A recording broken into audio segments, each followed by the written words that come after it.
Muy buenas tardes. Estamos el día de hoy con Jesús Álvarez Lugo. Jesús, ambos somos miembros del Congreso Nacional Ciudadano. Jesús trae un asunto muy interesante y déjenme decirles, es importante, la fecha es 26 de octubre del 2019. Jesús, pues bienvenido aquí a tu casa. Y pues quisiera que tú nos explicaras todo el contexto de lo que te ha hecho conocer tanto de leyes de una manera pues un tanto cuanto fortuita y no planeada, ¿no? Muchas gracias, muy buenas tardes.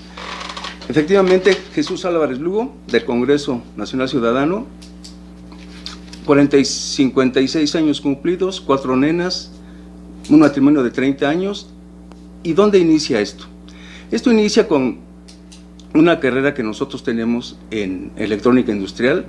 De ahí pasamos a una empresa donde tenemos una experiencia de 10 años, de 1985 a 1995, en los aspectos de microfilmación, en equipo de microfilm, que lo que hace no es otra cosa más que almacenamiento de documentos en acetatos.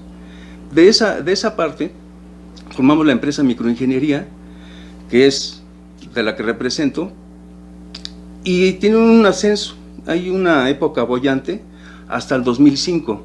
Ya en el 2005 nosotros tenemos una caída porque entran los sistemas digitales. En este inter, nosotros adquirimos 2 automóviles. La empresa que nos los vende nos dice que no tenemos ningún problema en cuanto a financiamiento porque nuestras oficinas estaban propiamente aquí en la calle de Tuxpan, ven los estados financieros y les pareció que no necesitaba ningún aval. Pero ya cuando no podemos cubrir con el segundo de los automóviles, nos interponen una demanda de tipo civil, mercantil concretamente, y nos dicen: señores, los demandamos por este automóvil de 70,000 pesos más o menos, pero demandamos a la empresa Microingeniería y al aval, que era mi señor padre, y nos los presentan. A ver, aquí quiero ampliar una cosa. Al parecer me comentabas que nunca fue tu padre el aval. En efecto. Mi papá jamás firmó ese documento, y en la misma secuela del juicio mercantil denunció a la actora Autofinanciamiento Automotriz como un fraude, porque eso es realmente un fraude. Presentar una firma falsa es un fraude, y otro tipo de delitos que se manejan en concurso. Termina el juicio y el día 24 de octubre del año 2011 nos condenan al trance y remate de nuestro bien inmueble, porque el aval estaba soportando un bien inmueble. Lo que hago en ese momento es irme al amparo directo y nos lo niegan. Bueno, pues aquí es lo que se complica aún más, ¿no? Porque entonces ya no había otra. Ya no eran 70,000, 71,000 pesos de la suerte principal, sino que ya estábamos hablando de 1 millón de pesos aproximadamente entre gastos y costas de abogados que la empresa utiliza en su demanda.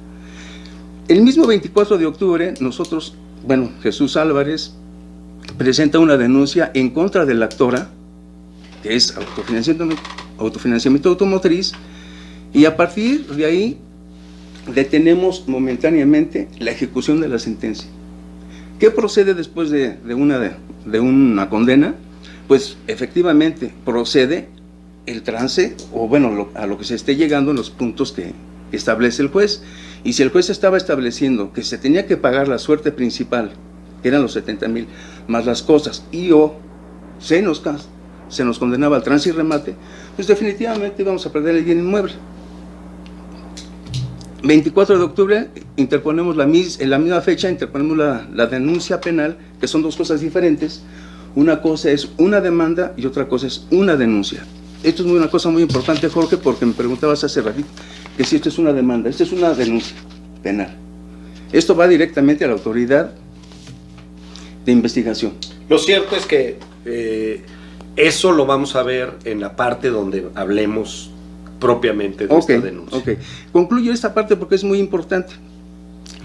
Esa denuncia detiene a la ejecución de la sentencia. Ya no la pueden ejecutar, porque además, en la ampliación de la misma denuncia penal, denuncio al juez, denuncio a los magistrados que nos niegan el amparo, y entonces se detiene.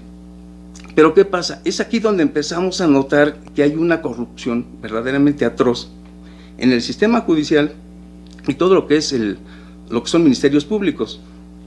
Porque desde el principio nosotros dijimos que esa firma era falsa, y como consecuencia le pedimos al Ministerio Público que hiciera una prueba en grafoscopía, que no nos había aceptado el juez de origen, pero que entonces la PGJ de la Ciudad de México tenía la obligación de realizar esa prueba en grafoscopía. 2012, 2013, 2014, mandan 3 veces a la reserva la investigación. En ese momento se llamaban averiguaciones previas, hoy se llaman carpetas de investigación para los conocedores de la materia penal. Y bueno, nos vamos al amparo, ganamos un amparo, obligamos a la autoridad a que saque de la reserva esa investigación, y al final, 2015, el Ministerio Público, a través de un perito especialista, dice: esta firma es falsa. Perfecto. Muy bien, ya ganamos el caso. Porque además, simultáneamente, el Ministerio Público entonces había obligado a ejercer la acción penal en contra de la actora, pero yo no le dije nada más sobre la actora, sino yo iba obviamente sobre los magistrados, sobre el juez que nos condena, porque aplican tesis. Es lo que quiero ahorita llegar a ese punto. Es donde empezamos a notar ya que es una corruptela, es cuando vemos cómo es que se nos condena. La ley dice, bueno, esto lo establece el Código de Comercio, dice que el que niega no está obligado a demostrar, salvo que en su negación implique la confesión. Señor, ¿usted se llevó esta pieza? No, contundentemente, jamás. Esa es una respuesta contundente. Pero si en ese momento digo, bueno, no me la llevé, pero la traía en la bolsa, estamos confesando el hecho. Si la ley dice claramente que el que niega no está obligado a demostrar, luego entonces ese juicio tendría que haber salido a nuestro favor. Pero aplican una tesis. Esa tesis, para los que saben aquí de derecho, se llama así: títulos ejecutivos, prueba preconstituida de la acción. ¿Qué quiere decir eso? Bueno, que la actora presenta un pagaré, y como tal esos pagarés se clasifican como títulos ejecutivos. Sí, pero la tesis dice que son prueba preconstituida de la acción. A ver, espérame tantito. ¿Cómo que de prueba preconstituida? La aplican de manera fraudulenta y nos hacen ver que esa supuesta tesis, bueno, esa tesis supuestamente demostraba los hechos, cosa que es una verdadera farsa, porque lo único que decía la tesis es que el actor que presenta ese documento, llámese pagaré, un cheque también es un título ejecutivo, pues tiene el derecho de presentarlo. Yo puedo demandar en este momento aquí a Jorge y hacerle una serie de reclamos ante la autoridad judicial, pero yo estoy obligado a demostrárselos. Esa es la lógica del derecho. Bueno, la tesis la aplican en el sentido que demostró los hechos. Caramba, ¿qué pasa aquí? Notamos ya una corrupción de lo que es el derecho, de lo que dicen las leyes y lo que dicen las tesis. Son dos cosas diferentes que se van manejando. En fin, continuamos con el asunto, y entonces el Ministerio Público ejerce la acción penal, pero solamente por el delito de fraude procesal. Y yo había concatenado los hechos para que esto aplicara sobre varios delitos. Era fraude, además pandilla, porque se estaban juntando más de 3 personas en el asunto. Acuérdense que estábamos hablando que metieron como unos 50 o 70 endosatarios en procuración. Los abogados, pues, de la actora, estaba implicado el director de la empresa. Entonces se hablaba de pandilla, porque pandilla quiere decir 3 o más, ya se configura, y la otra es la asociación delictuosa. Bueno, llegamos a un punto donde el Ministerio Público ejerce la acción penal, pero cuando llega el asunto al juez, el juez dice: pues sí, mira, efectivamente la firma es falsa, pero ¿sabes qué? Para mí, eso no quiere decir que la haya presentado la persona moral que está siendo denunciada. A ver, espérame. El artículo 261 del Código de Procedimientos Penales para la Ciudad de México es claro y dice que se deben de valorar las presunciones en su conjunto como prueba plena. Por lo tanto, si la empresa estaba presentando esa firma falsa, si le beneficiaba a ella, entonces no existía de otra. Fue cualquiera de ellos, independientemente de quién lo hubiera firmado. Porque además hay una cosa, me obligan a mí a la prueba pericial y a 3 nada más personas de la empresa denunciada, demandante pero denunciada, en este caso. Entonces dicen, bueno, ni Jesús ni las 3 personas de la empresa están firmando el pagaré, por lo tanto no hay acción penal y por lo tanto siempre sí se te quita la casa, o sea, de ese tamaño, ¿no? Pues empieza a oler verdaderamente a corruptela, pero a una corruptela ya mayúscula. Nos vamos en definitiva a denunciar entonces ya no nada más a la empresa y ya no nada más a los magistrados, sino al Ministerio Público y al juez, que nada más ejercieron la acción penal por un solo delito cuando eran más de 4 o 5, y al mismo juez que se le ocurre decir que no era suficiente prueba de que se había demostrado la firma falsa, pero que no se había. Bueno, este asunto llega hasta la Suprema Corte de Justicia porque a través de los medios que nos permite la ley de amparo, nosotros podemos pedir la atracción de la Suprema Corte de Justicia cuando existe interés y trascendencia. Son 2 puntos que nos exige la Suprema Corte. ¿Para qué? Para que pueda traer un caso que es de especial particularidad. No la trae. Y entonces, unos encubren a otros. ¿Qué es lo que hace el Ministerio Público? Bien fácil. Se lava las manos diciendo, en concepto del suscrito no hay delito. Punto. Para mí no hay delito, y así me estés demostrando con palitos y bolitas, sencillamente para mí no lo hay. ¿Sí? Ganamos un amparo que es el 182-2014, y a partir de ahí nosotros pensábamos que ya podíamos tener ya una solución de ese asunto, pero nos dan para efectos.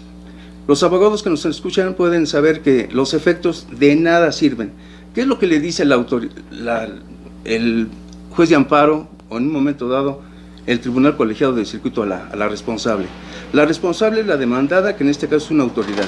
Lo único que le dice es lo siguiente: mira, efectivamente me están reclamando un acto, y ese acto adolece de fundamentación y motivación. Purga tus vicios, corrige lo que tú estás haciendo mal y vuelves a hacer otro acto nuevo. Sin embargo, te doy la facultad de que lo hagas en el mismo sentido o en otro. Esa es la trampa que realiza. Los amparos para efectos tienen esa particularidad. Nosotros estamos pidiendo que se ejerza la acción penal y ya hemos cumplido con el 16 constitucional, que nos pide que haya pruebas, que haya una imputación y que la persona que se le hace la imputación sea probablemente culpable de esos hechos.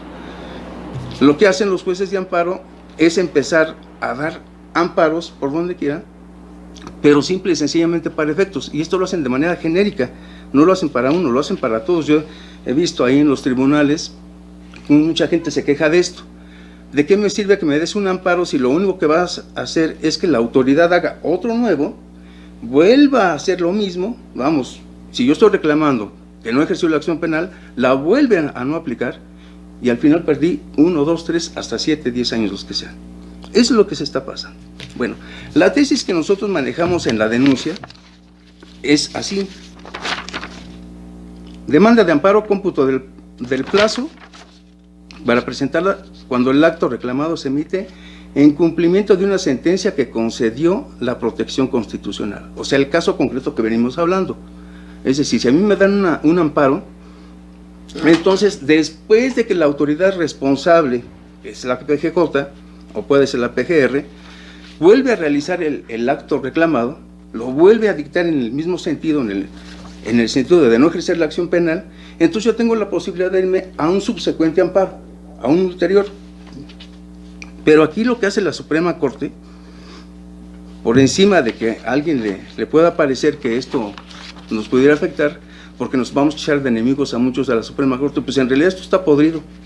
Esto está podrido porque lo que hace la Suprema Corte es erigirse en un poder legislativo sobre otro poder.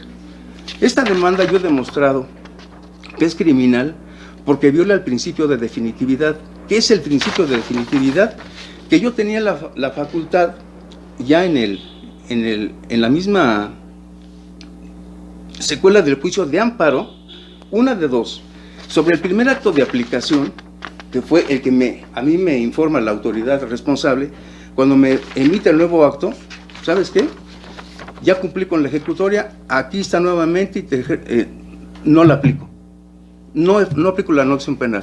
No aplico la acción penal, se repite prácticamente el acto reclamado, aunque no es el concepto, pero nosotros tenemos la posibilidad, una, de esperar a que se resuelva la inconformidad, porque la ley de amparo nos da ese medio de defensa, en el artículo 201, de decir, a ver, ¿tú estás de acuerdo con este acto? Puedes hacer directamente la demanda, irte a la demanda de amparo, o bien te puedes ir y esperar a que la autoridad de amparo determine si la autoridad responsable cumplió con el acto, con la sentencia ejecutoria, y entonces efectivamente es procedente un subsecuente amparo del anterior, ¿sí?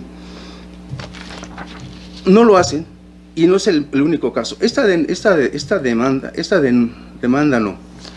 tesis que dice cómputo del plazo fue desmentida además por el quinto tribunal colegiado del primer circuito, porque él emitió otra anterior que se llamaba así: demanda de amparo cómputo del término para su presentación cuando el acto reclamado es dictado en cumplimiento de una ejecutoria de amparo. Esta tesis dice realmente lo mismo que estoy diciendo, que procedía una de dos: o sobre el primer acto de aplicación me voy al amparo, o bien me voy a la inconformidad. Una vez que a mí me digan que esa inconformidad es infundada, entonces ya me voy al subsecuente amparo. Lo dijo un tribunal colegiado de circuito, que es el quinto, y él desmiente a la Suprema Corte de Justicia. Eso me lleva a concluir que esto es un verdadero cochinero. Efectivamente, la Suprema Corte emite, al igual que los tribunales colegiados de circuito, tesis. Se los permite la ley, les permite interpretar la ley sobre un punto oscuro. ¿Pero qué hacen? Pues definitivamente corrompen, como en este caso, o en muchos de los casos hacen una cosa muy tramposa. Emiten una tesis que va exactamente en un sentido sobre un tópico específico, pero sobre ese mismo tópico viene otra en sentido opuesto. Son antitéticas, pues. Entonces, si es mi amigo, le aplico la de la izquierda. Si es mi enemigo, le aplico la de la derecha. Es lo que están haciendo. A partir de ahí, ya correlacionado a esto, yo realicé un poco antes, esto fue en el año 2008, inicio una denuncia por trata de personas, por narcotráfico. Por eso me atrevo a hablar de todos los delitos que establecemos aquí en la denuncia. Pero no, ya estamos hablando de la denuncia que estás presentando. Sí, exactamente. Tenemos que cortar muy tajantemente una cosa de otra. Así una es. Cosa son los antecedentes y otra este asunto. Sí, esto está relacionado a lo mismo que venimos hablando. ¿Por qué? Porque anteriormente, efectivamente, yo había realizado una denuncia penal por todos esos delitos y gano esos amparos también, pero me aplican la misma tesis. Y la ley de amparo nos permite también denunciarla en la vía de contradicción de tesis. Quiere decir que nosotros le hacemos una observación, se la presentamos a la autoridad, que en este caso es la Suprema Corte de Justicia, y le decimos, a ver, esta denuncia viola al artículo 61 de la Ley de Amparo, fracción 14, porque esa fracción es clara y específica que sobre ese acto de aplicación procedía o bien irnos al amparo o bien esperarnos a la resolución de la inconformidad y entonces si nos íbamos a la siguiente. Esto también lo dice el 107 constitucional en la fracción cuarta. Ahí habla claramente que una de dos, si es opcional el irse al amparo, al ulterior amparo sobre el anterior. O esperamos al primer acto de aplicación o sencillamente esperamos a que se resuelva la inconformidad y entonces sí ya nos podemos ir. Bueno, pues en definitiva hacen una corrupción de las leyes, legislan sobre lo que ya está planteado. Es decir, aquí están los artículos del Código Penal, sí, pero yo lo interpreto de esta manera y por lo tanto destruyo lo que ya se había ordenado por el legislador. A grandes rasgos, esos son los antecedentes que me permiten llegar a denunciar a esta gente, a todos estos magistrados que están involucrados y a todos estos jueces. ¿Qué es lo que hacen? Así es como mantienen la impunidad. Dan amparos para efectos. Esos amparos para efectos, cuando nosotros estamos exigiendo que se ejerza la acción penal, nunca se ejerce. Vuelven a dictar otro acto reclamado idéntico, básicamente idéntico, le hacen algunas combinaciones nada más, algunos cambios, y la autoridad de amparo dice: para mí ya se cumplió. Años de gasto, años de esfuerzo para que se vayan directamente al basurero. Es lo que están haciendo. Y por eso nos atrevemos a hacer esta denuncia, porque además, vamos, este es nada más un esbozo, pero hay una cantidad de trasfondo aquí. Le comento a Jorge que esta denuncia se presenta, pero el artículo 20 constitucional nos dice que el proceso penal será acusatorio y oral. Entonces, si yo presento esta denuncia, que posiblemente fue lo que realizó Gilberto Lozano en FGR el 13 de mayo de 2019, si no se le da seguimiento, si no se va y se ratifica, si no se le coadyuva al Ministerio Público, se queda ahí. Se queda ahí. No hacen absolutamente nada, no abren ni siquiera la carpeta, y es lo que tenemos que ver. Al final yo digo en esta parte que me dé cita el fiscal para ratificar, ampliar y coadyuvar. Eso es lo que se debe de hacer para que nosotros podamos obtener una justicia que hoy no existe. Los tribunales de amparo no son más que una fachada, están protegiendo a los criminales. Los ministerios públicos, sí, como lo comentamos, encubren a los delincuentes. El 98% de los delitos no se castiga por esta temática que estamos aquí hablando. Porque aquí están las leyes, pero acá hay otra ley paralela que la realizan los tribunales colegiados de circuito o bien la Suprema Corte de Justicia, y con esa destroza, hace un pisoteo de lo que ya se había ordenado en la parte legislativa. ¿Alguna pregunta? Sí, tengo muchas, y bueno, ya hasta se apagó esto. Pero si me prestas tu papel, mira, yo quiero que nos amplíes muchas de las cosas que estás poniendo aquí. Aquí tengo la primera: traición a la patria, a la ley de amparo, falsedad en declaraciones judiciales, okay, y en informes a otra autoridad. ¿Sí? Dinos en qué te basas para esto, y eso nos va a dar... A mí me suena como que, claro que estamos hablando de la gente que está ahí en Palacio Nacional, ¿sí? Que realmente es todo esto, pero quiero que nos digas por qué. Bien. Falsedad en declaraciones ante autoridad. ¿Por qué? Porque cuando nosotros hacemos la demanda de amparo, se la presentamos al juez, pero hay artículos que le prohíben a la autoridad dar informes falsos en amparo, y siempre lo realizan. ¿Qué es lo que hacen?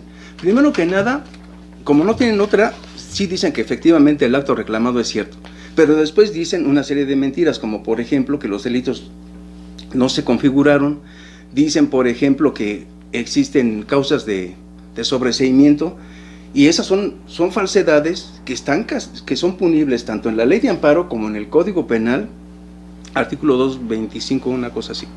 Entonces, falsedad en declaraciones, porque todos estos amparos que nosotros tenemos, que son una cantidad fenomenal, demostramos que la autoridad responsable, que puede ser el subprocurador de averiguaciones previas, en muchos de mis casos, o puede ser el mismo fiscal del General de la República en otros, cuando emiten ese informe justificado, que se los exige la ley, en ese informe justificado van plagados de mentiras y de contradicciones que ellos se realizan.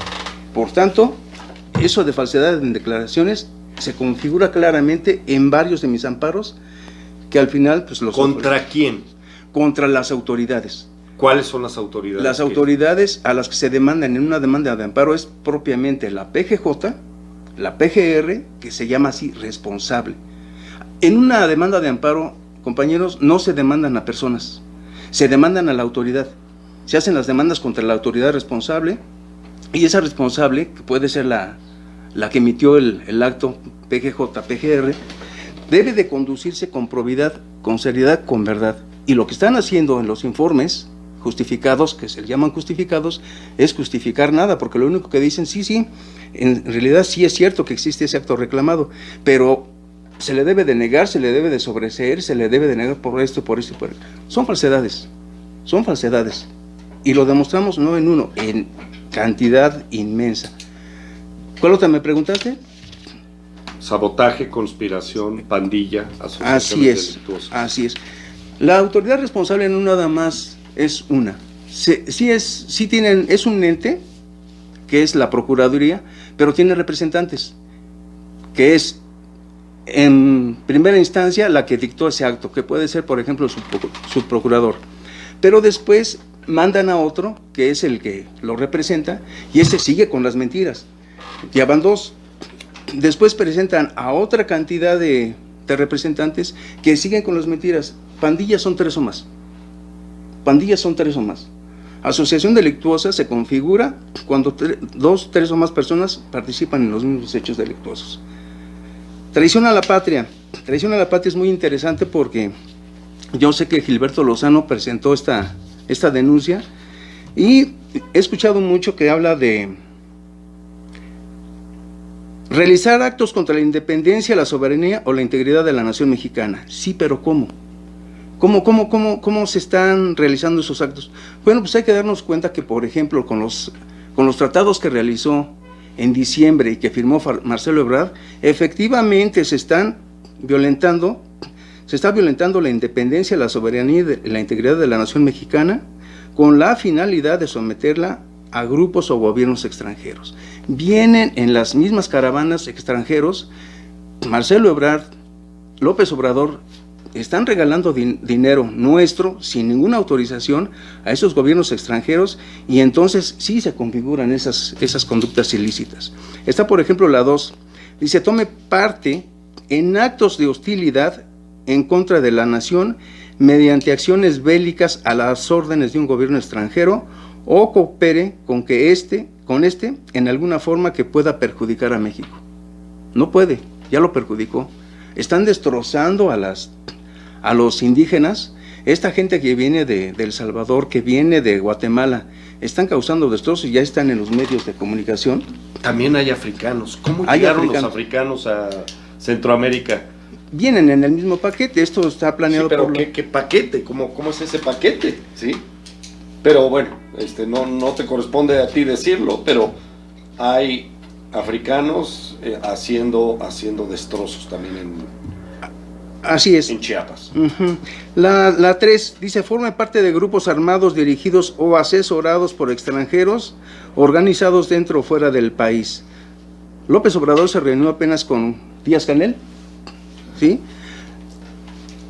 Yetko Polaski se llama la señora, Citlali Ibáñez.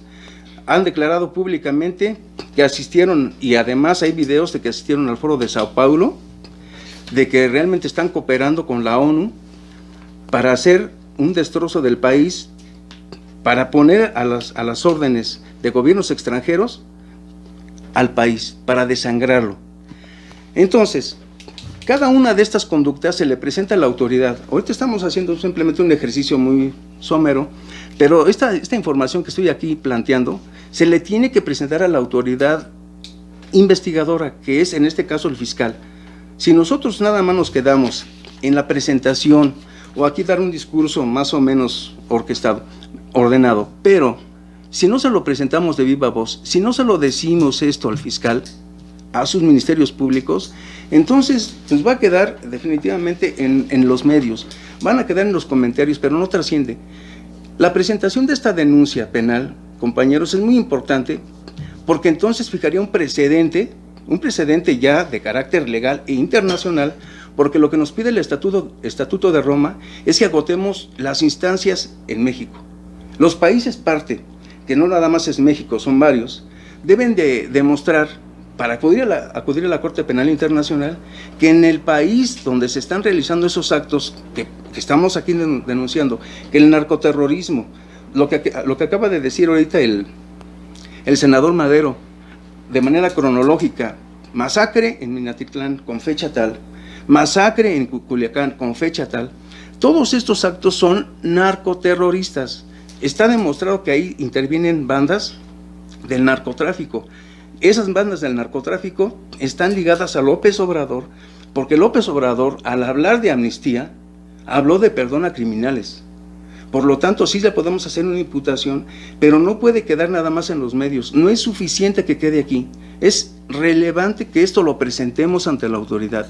Yo me comprometo, y se lo dije a Jorge vía telefónica, que el seguimiento se lo daría personalmente. ¿Por qué?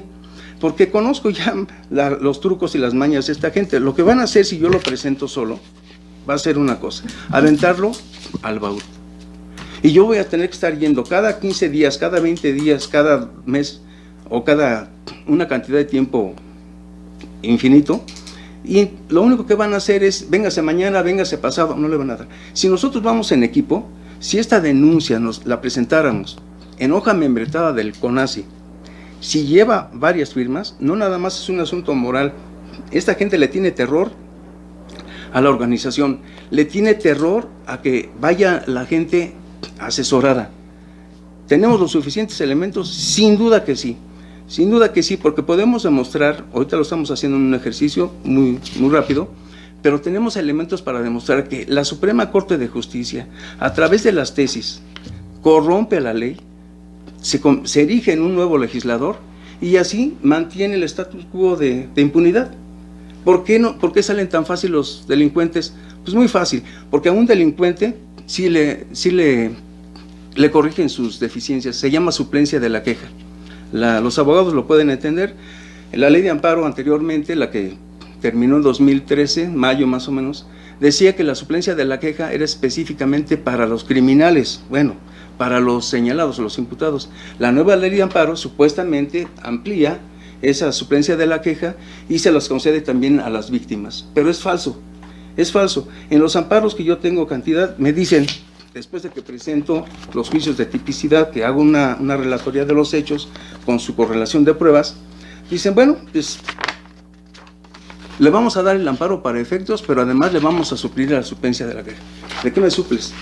Lo único que haces es todo lo contrario, corrompes el contenido de la litis, haces lo que ya sabes hacer, que es amparar para efectos, esos efectos jamás se cumplen, viene la autoridad responsable, no vuelve a ejercer la acción penal, y así las víctimas nos pasamos décadas, la gente se llega a cansar porque esto aburre, se desiste de la acción penal y los delincuentes están allá en la calle.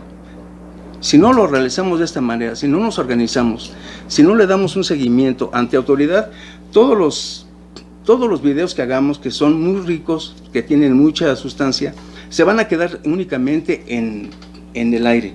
Eso debe de llevarse ante las autoridades, porque a partir de aquí, si ya la FGR nos dijese que no procede la acción penal, nosotros tenemos medios de defensa. Podemos apelar esto ante jueces, ante la misma autoridad, pero ¿qué es lo que pasa? Que tenemos que agotarlo, porque si no, entonces nos vamos a quedar en lo mismo, esta gente va a seguir haciendo de las suyas y esto no va a trascender, debe de trascender en forma internacional. De hecho, la parte que también podemos integrar en esto es, aquí estuvo Maduro, aquí estuvo las FARC. Es correcto, así es. Son terroristas, así y es. Maduro es un gobierno que alberga terroristas. Entonces, si eso no es traición a la patria, no sé qué sea. Claro. Entonces, que sí.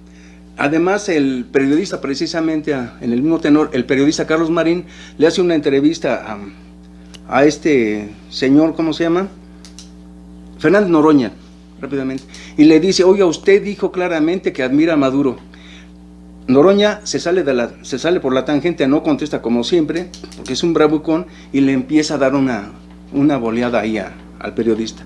Claro que sí, Noroña, Jelko Poleski, que se llama Citlali, y una serie de gente como Padierna, precisamente, que está aquí involucrada en esta denuncia, han estado en el foro de Sao Paulo, han estado a las órdenes de gobiernos extranjeros. Entonces, no nada más es la fracción 1 del 123. Esto es muy importante, se me viene ahí rápido, porque a Andrés López Obrador no se le puede hacer un señalamiento desde nosotros, más que por traición a la patria. Eso lo dice el 108 constitucional. Pero efectivamente, en Culiacán hay evasión de presos. Yo tengo información que él aceptó, que él hizo la llamada y que él dio la orden. Entonces, esto se castiga con el 336 del Código de Sinaloa. ¿Por qué? Porque una cosa son la legislación federal, que es el Código Penal Federal, y otra cosa son las legislaciones de los estados. No aplica el Código Penal Federal, pero sí aplica el Código de Sinaloa, porque los hechos se dieron en Sinaloa. Entonces, por eso lo estamos haciendo imputación, sí, de evasión de presos, pero con el artículo correspondiente, que es el 336 del estado de Sinaloa. Es grave. ¿Por qué es grave? Porque ese artículo dice que es de 2 a 8 años si fuera una sola persona, pero si fueran 2 o más, entonces se duplica. Y la media aritmética es esto, es decir, si es de 2 a 8, entonces ya no sería de 2 a 8, sería de 4 a 16, da 20 entre 2, y esa es la media aritmética. Se convierte en delito grave, definitivo, y entonces esa imputación ya se la podemos formular, entre otros, de legislaciones comunes, no del Código Penal Federal. Del Código Penal Federal únicamente le podemos hacer imputaciones sobre las 15 fracciones y las que apliquen. La primera, las que mencioné, 2, 3 y algunas subsecuentes. Pero no más. Esto es muy importante porque en los medios circuló que, y lo dijeron muchos, de hecho lo dijo un senador del PAN en una locución, decía que aplicaba el 350 del Código Penal Federal. Es falso. No le aplica más que el 123 porque es por traición a la patria, pero con todas sus vertientes, con todas sus variables, y entonces sí, delitos de orden común graves. Evasión de presos por más de 2 es delito grave, de acuerdo a la legislación de Culiacán, de Sinaloa, del estado, y por consecuencia de Culiacán. ¿Alguna otra? Jorge. Sí, pues bueno, déjame, todavía no revive. Justo se reseteó esta cosa. Pero bueno. Lo bueno es que lo traías tú en papel. Narcoterrorismo. Esto ya lo estuviste tratando. Narcoterrorismo, trata de personas. ¿Sí? Okay. Lenocinio, secuestro, Okay. Genocidio, matanza de miembros de grupo, crímenes de lesa humanidad. ¿Me permites retomar los 3 primeros? Secuestro, narcoterrorismo, ya lo tocamos. Trata de personas, lenocinio, secuestro. Ok. Le comentaba hace unos instantes aquí a Jorge que aparte de esta demanda de corte mercantil de la que hablamos al principio, donde se presenta una firma falsa, ya desde el año 2008 yo había acudido directamente al Asiedo para hacer un señalamiento sobre una empresa en la que con una serie de elementos podíamos concluir, demostrar que en esa empresa se realizaba trata de personas, se realizaba secuestro, se realizaba tráfico de órganos. Esa denuncia que realizo en el año 2009 se abre en el 2008, se abre en el 2009. ¿La misma empresa del financiamiento? No, otra, completamente. Nada que ver. Nada que ver. Esta es otra empresa.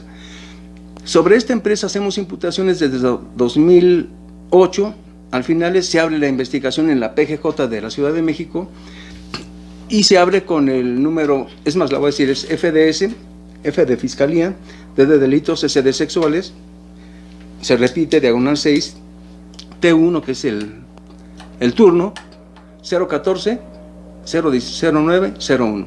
O sea, se abre el 1 de enero del año 2009.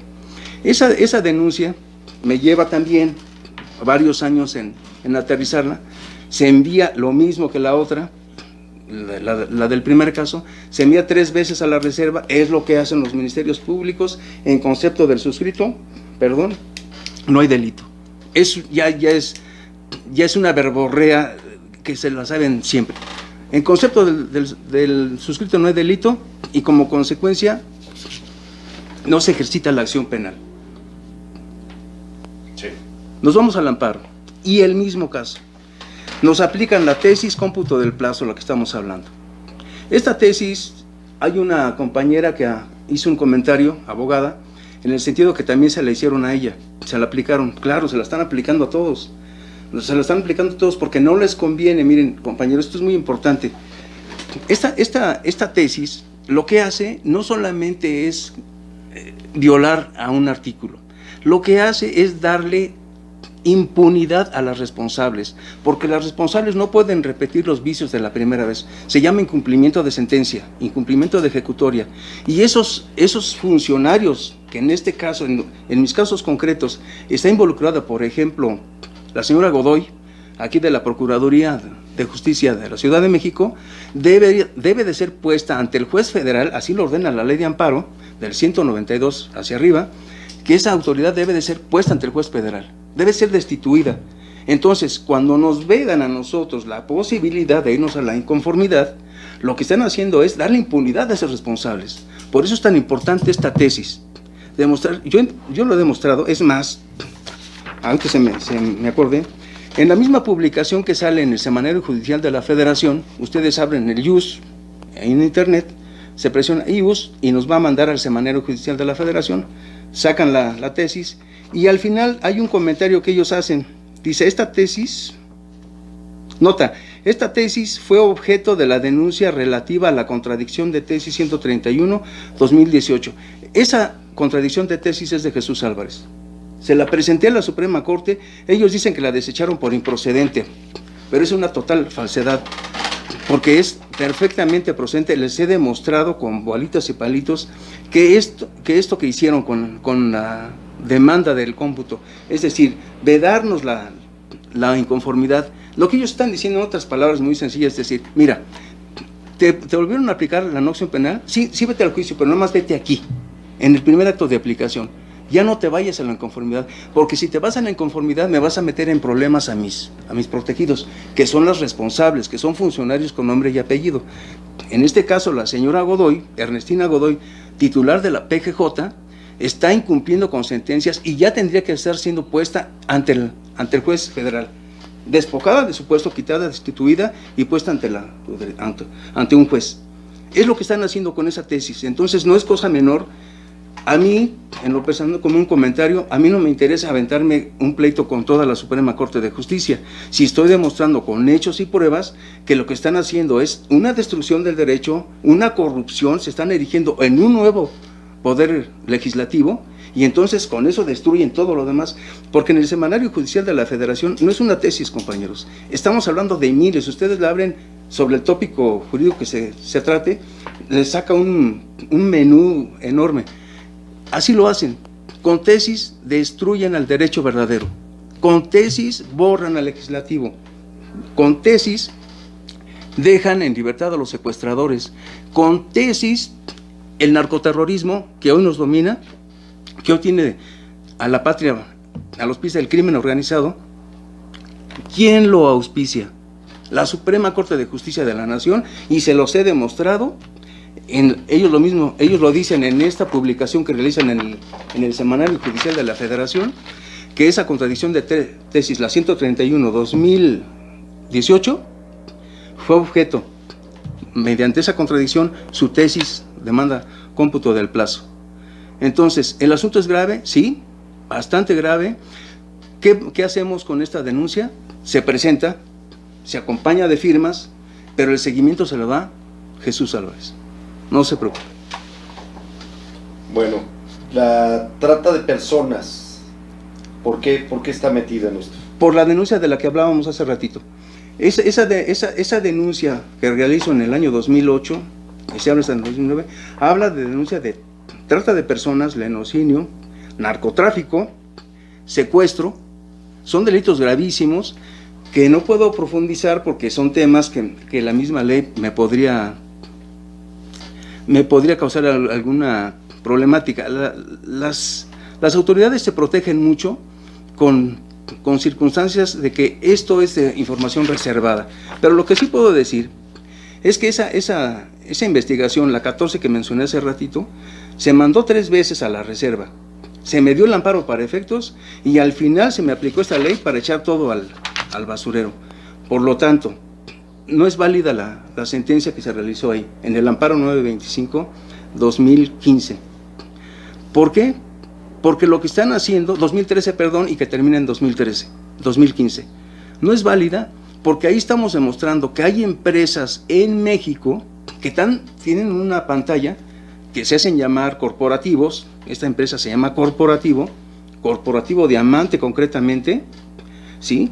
Y esas empresas se dedican a la trata de personas, al lenocinio, realmente están haciendo tráfico de órganos y con pruebas contundentes la PGJ dictó la no acción penal. Por eso es que nos atrevemos a hacer ese tipo de imputaciones. Y como consecuencia, si la Suprema Corte, a través de tesis, deja en libertad a esos criminales, a esos señalados, ya no se investiga, ya no se entra al fondo. Porque ese es el punto. Cuando se dan amparos para efectos, lo que hacen es soslayar el fondo. Lo dejan, se van sobre la supuesta formalidad del acto y, que ya comentábamos hace un instante, que los delincuentes siguen haciendo de las suyas, mientras nosotros las víctimas nos pasamos años en amparos para efectos. En una ocasión me tocó ver a un abogado que se puso con la juez quinto de distrito, y le dijo una cantidad de groserías. Licenciado, no es el caso, denúnciela. Es lo que tenemos que hacer. Si no levantamos la mano, si no denunciamos a esta gente, si no pasamos de los videos que son muy importantes, si no nada más concientizamos a la gente, si no llegamos a las instancias que hoy existen y que por lo menos tienen nombre, entonces no podremos acudir a la Corte Penal Internacional ni a otras. ¿Sí? Aquí tenemos pues la parte de esclavitud sexual, etcétera, tiene que ver con la anterior, ¿no? Así es. Esclavitud sexual, prostitución forzada, esterilización forzada. Esto yo quisiera un apartado especial para esto. ¿Cómo no? Cuando Claudia Sheinbaum habla de que los niños pueden ir con faldita y que las niñas pueden ir con pantalón, lo que se está diciendo claramente ahí es que desde pequeños se les puede invertir la sexualidad. Invertir la sexualidad o leyes como el del aborto son leyes de exterminio, son leyes completamente genocidas. Por eso hacemos esa imputación que me repites, ¿cuál es? Es esterilización, esclavitud sexual, prostitución forzada, claro, esterilización forzada, claro, y diversas formas de violencia sexual, gravedad comparable. Claro que sí, gravedad comparable. Sin duda. Cuando a un niño se le invierte su sexualidad, lo que se está realmente realizando es mutilarle los genitales, es llevar a la debacle a una población donde en una década o dos serán puros ancianos. ¿Por qué? Porque esas personas que pudieron haber dado germen a otras generaciones ya quedaron estériles. Ese es el punto y por eso podemos hacer señalamientos tan graves como es eso. Claudia Sheinbaum dijo claramente, y ahí están los programas, es más, en el metro existen varios, hay uno que se me viene en este momento, dice así, que son ya aberraciones repugnantes. Le dice, está un anuncio donde dice, me gusta tu novio, no se dice quién, y puntos suspensivos dice, pero me gustas más tú. ¿Quién se lo está diciendo? Un hombre a una mujer es homosexualidad. Una mujer a otra mujer es homosexualidad. Están promoviendo la esterilización de la gente a través de la agenda gay, a través de la agenda lésbica. Es lo que están haciendo. ¿Sí lo podemos configurar? Claro que sí, por supuesto. Si promovemos las agendas de la ONU, lo que estamos haciendo es esterilizar a la población. Es un exterminio masivo. Ahí está. Ok. Pues creo que aclaras muchas de la base de de esta demanda. Y sí, voy a tomar esto. Es importante, ¿contra quién es? ¿Contra Andrés Manuel López Obrador? Básicamente contra Andrés Manuel López Obrador, porque él es el titular del Ejecutivo. Manuel Andrés López Obrador, así es, quien sea lo que seas. Sí, Sí. porque circula información. Sí. Marcelo Luis Ebrard Casaubon. ¿Una pregunta? Una pregunta del auditorio. Sí, claro. Sí. ¿Por qué demonios no incluyeron aquí el hecho de que en el 2006, creo, si mal no recuerdo, el Caín tabasqueño fue desaforado y no tenía ya ningún derecho por haber sido juzgado, encontrado culpable? Pero el Águila Mocha se cuarteó y no le dictaron sentencia, pero está juzgado en la Cámara de Diputados, que yo le denomino la sucursal del Teatro Guiñol, sucursal San Lázaro. Acaba de hablar Alfonso Argudín, por cierto, que es nuestro único miembro del auditorio. Y la pregunta de Alfonso es muy interesante por lo siguiente, compañeros, porque hay un abogado que me parece se llama Alejandro Ponce, ¿sí?, que realizó una denuncia contra Manuel o Andrés Manuel y su mujer por evasión al fisco, ¿sí? Bueno, les comentaba al principio que esta denuncia, que no es demanda, es denuncia, que se presenta ante la FGR, es el primer paso, pero dentro de mis planes está efectivamente ya en presencia del Ministerio Público hacer ese tipo de señalamientos. ¿Cómo es posible que Andrés Manuel López Obrador esté donde esté cuando jamás ha declarado un peso ante el fisco? Por supuesto. Entonces, la denuncia del licenciado Ponce, le podemos dar seguimiento en esta denuncia y por eso es tan importante las firmas. Yo me comprometo a darle seguimiento con el aporte, por supuesto, como el del auditorio, pero sabiendo perfectamente que esto nada más es el comienzo de un largo camino. Tenemos que presentarlo y después darle seguimiento de viva voz ante el Ministerio Público.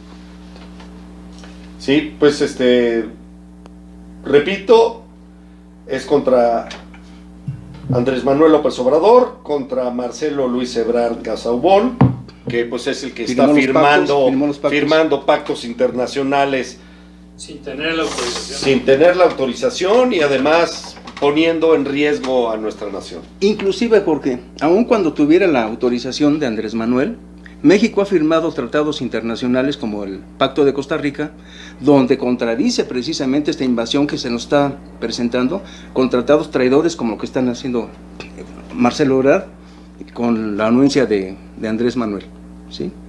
También es contra Claudia Sheinbaum, por lo que decíamos, Pardo, contra Margarita Ríos Farjat, eso tiene Arturo que ver. Herrera Gutiérrez. Así es. Contra los youtubers, chapuceros, ¿sí? Aquí está Vicente Serrano, Quesadillas.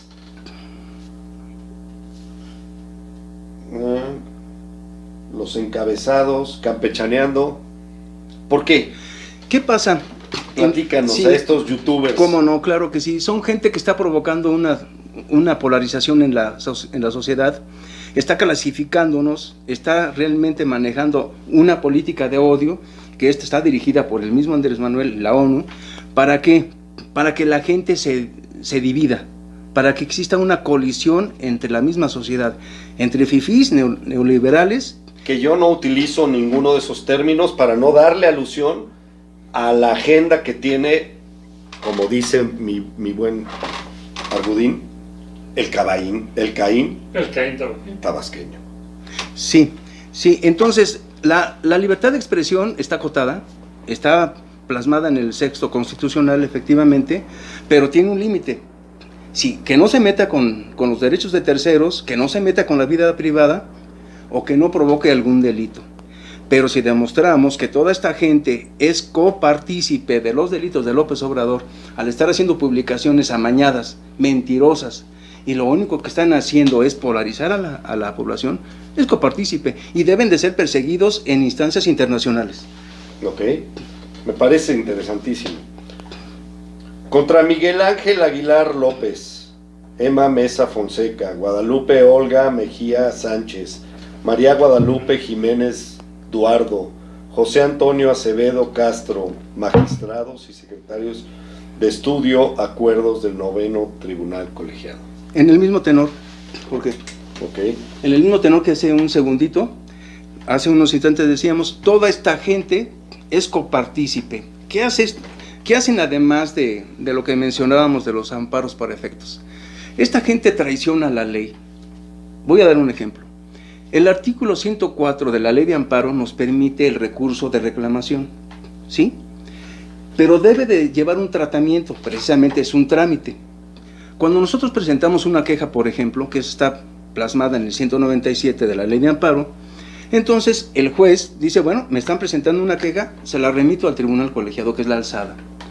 Pero cuando llegan a la alzada, hacen una traición más a la ley de amparo. ¿Qué es lo que hacen?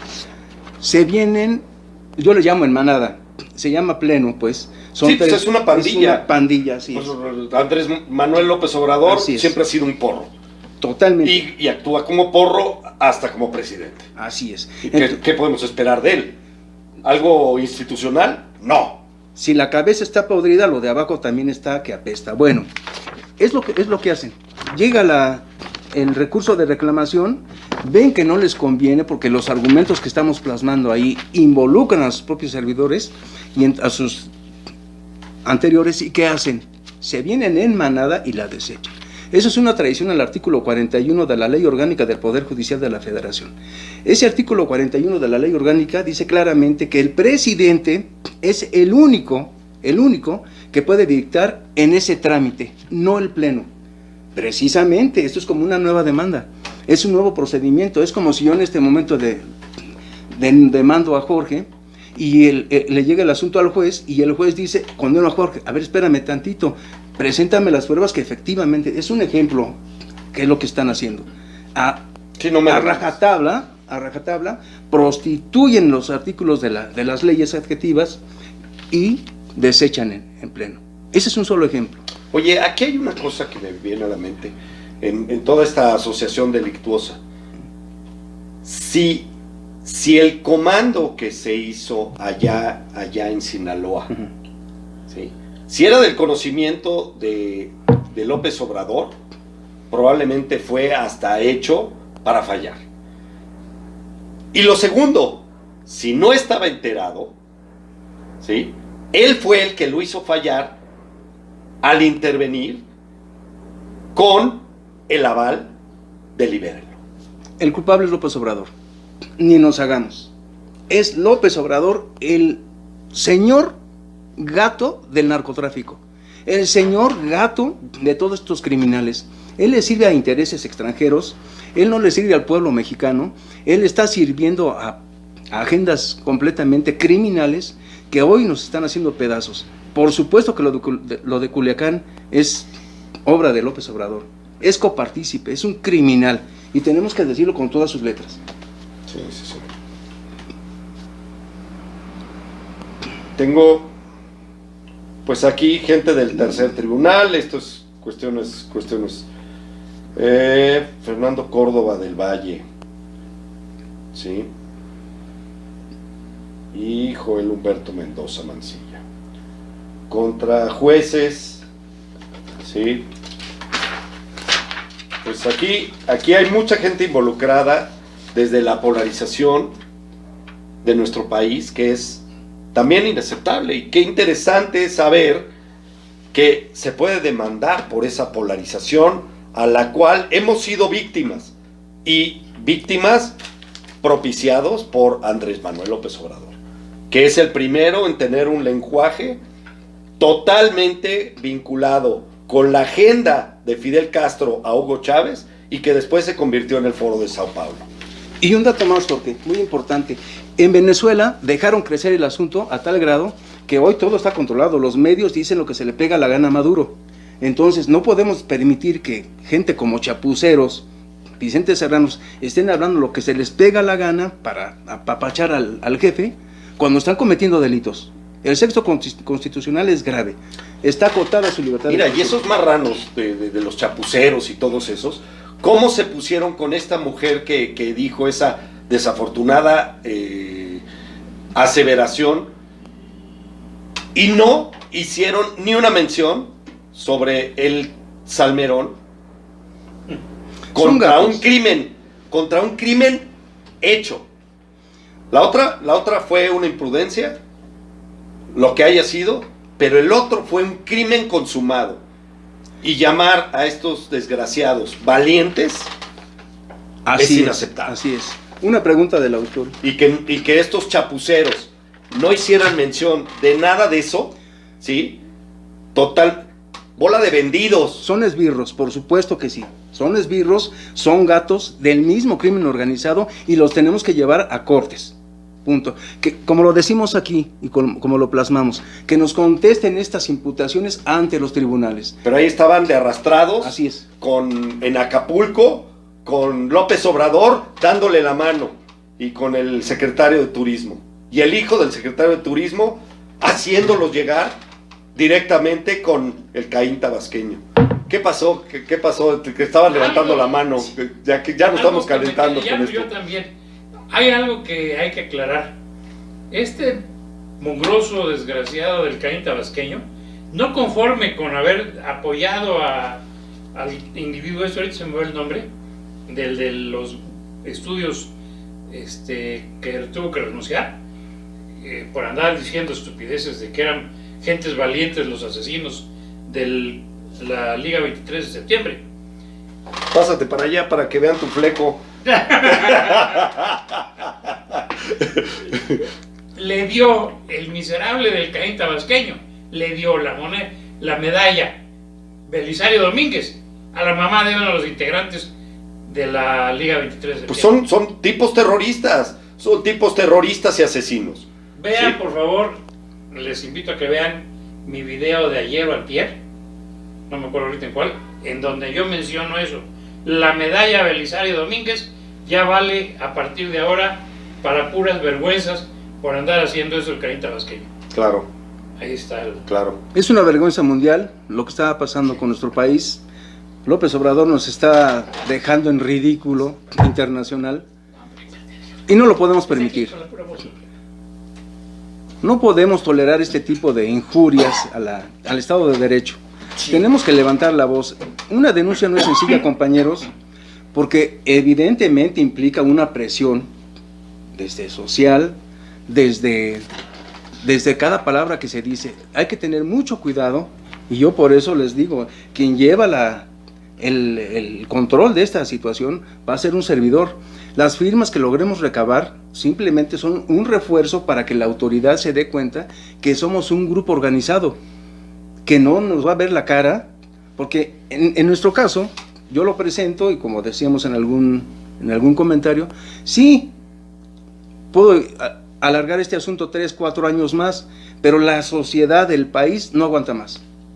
Presentémoslo, los invitamos, que se adhieran a las firmas, que lo presentemos en hojas membretadas del CONACYT con autorización de Gilberto Lozano y que se le dé seguimiento. Una cosa más, en la denuncia que presentó Gilberto Lozano, que sí me gustaría saber, Jorge, no sé si sabes, si se le ha dado el seguimiento del que estamos hablando, si se ha ido a ratificar la denuncia que se presentó con Gilberto. No lo sé, es algo que no es algo que yo puse, no es algo que yo tengo el dominio de ello. Involucraremos a Gilberto. Bueno, pues la pregunta es para Gilberto, que respetuosamente esa denuncia, si no se le da el seguimiento, si no se le da el tratamiento del que estamos hablando, es un papel más, es un papel más. Tenemos que darle seguimiento a las denuncias, ratificando, ampliando, reforzando la acción penal con la coadyuvancia que nos permite la misma ley. Muy bien, pues con esto nos despedimos.